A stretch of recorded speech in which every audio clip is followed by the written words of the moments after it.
I thought the freeze was the worst part. I was wrong. The freeze was only silence. What came next was movement.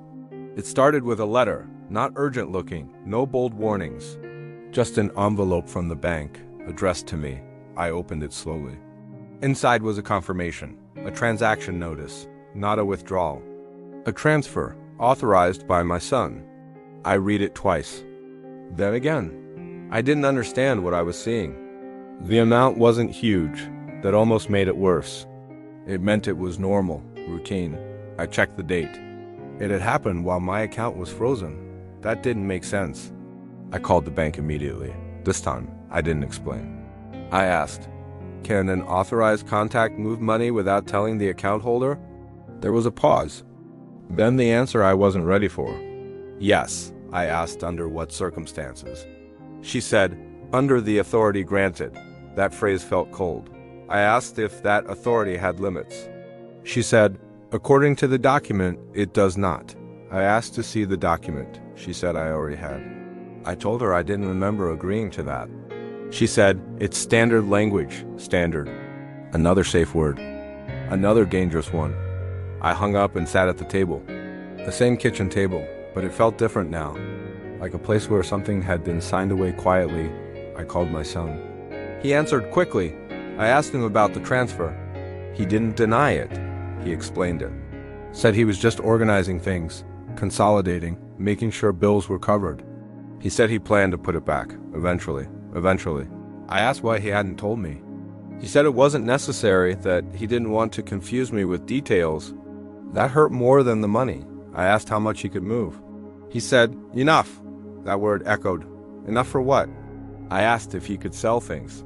He hesitated, just a second, but I heard it. He said, "Only if it's in your best interest." That was the moment.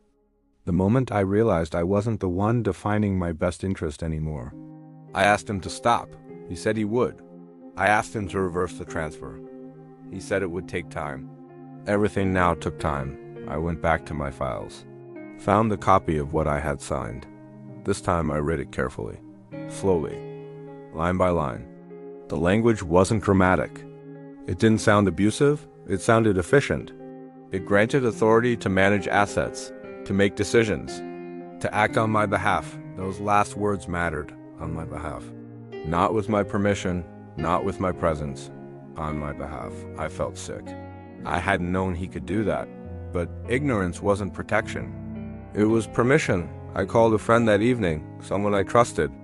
I explained what was happening. There was a long silence on the other end. Then she said, "You need independent advice." That phrase felt like oxygen. Independent advice. Two things I hadn't had. She helped me schedule a meeting with a lawyer, not a family friend. Not someone recommended by my son, someone neutral. For the first time, I felt like I might be able to speak without being interpreted. That night, my son texted me.